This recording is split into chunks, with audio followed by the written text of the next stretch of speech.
Vous a surpris sur le coup que finalement on rejoue? Alors moi, je pensais qu'effectivement, il allait s'arrêter. J'ai passé un coup de fil à un ami arbitre qui m'a dit non, non, non, s'il n'y a pas de décès, il va reprendre. Et effectivement, le match a repris. Mais on a vu une équipe du Danemark qui était quoi? Qui était petit bras.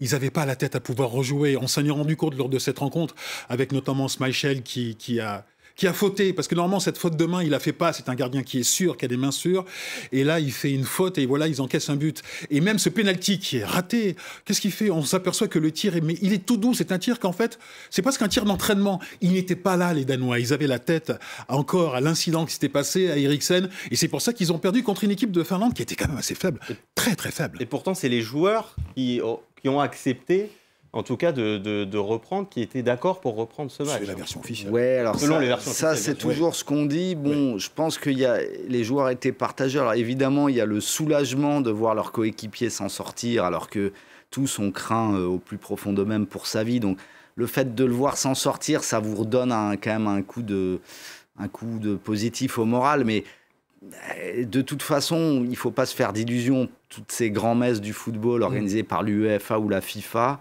the show must go on, ça ne s'arrête pas.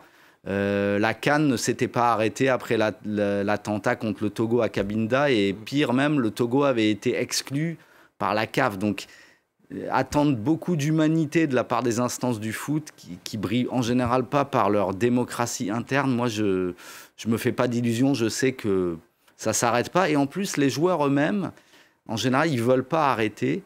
On l'a bien vu, même quand il se passe des choses très graves, des faits de racisme venant des tribunes, ils trouvent toujours une raison pour ne pas arrêter. C'est pas parce qu'ils sont cyniques ou mal intentionnés, c'est parce qu'un joueur est là pour jouer.